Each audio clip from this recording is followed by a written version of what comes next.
সবাইকে শুভেচ্ছা। আজ আমি নিয়ে এসেছি সরপুঁটি মাছ দিয়ে রান্না করেছি। এই দুটা রেসিপি নিয়ে এসেছি। সরপুঁটি মাছ আর রুই মাছ দুটো আজই করবো। রুই মাছ ভাত করছি আর সরপুঁটি মাছ বেগুন আলু টমেটো দিয়ে রান্না করছি। বেগুনটা ভেজে নিয়েছি, আলুটা কষিয়ে নিয়েছি, মাছও ভেজে নিয়েছি।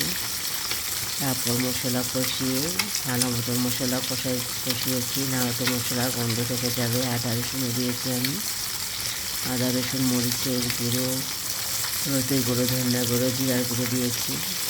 সব কিছু দিয়ে আমি মশলা ভালো মতন কষিয়ে নিয়েছি, পেঁয়াজ লাল করে ভেজে নিয়েছি।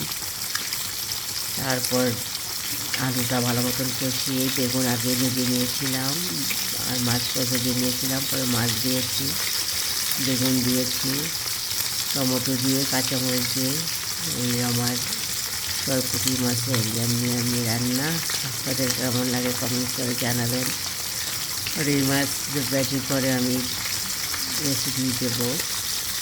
সবাই ভালো থাকবেন। আসসালামু আলাইকুম।